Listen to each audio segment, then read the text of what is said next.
O'rtoqlar, bugungi go'zal nonushtamizni qaranglar, o'rtoqlar. Bunga hozir albatta kecha ko'rsatganimdek zig'ir urug'i solamiz, kecha ko'rsatganimdek.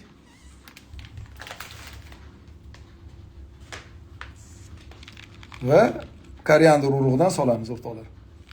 Bu yerda endi garchitsa mikrozeleni bor, горох mikrozeleni bor, shpinat mikrozeleni bor, petrushkani mikrozeleni bor, o'rtoqlar, brokkoli bor, kress salat bor, kapusta kalribi bor, o'rtoqlar. Zaytun kesdik, ozgina bir dona pomidor bilan bitta brinzani mana shunday holatga keltirdik. Endi bularga olma sirkasi solamiz. Ozgina va ozgina zaytun yog'idan quyamiz. Zo'r, sog'lom zavtrak bo'ladi, o'rtoqlar.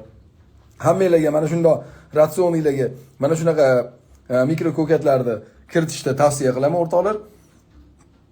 Bu bilan biz immunitetlarimizni ko'taramiz. Bir bo'lakdan unaqa asal bilan tvorog, o'rtoqlar. Hammanglarga salomatlik tilayman. Assalomu alaykum va rahmatullohi va barakatuh.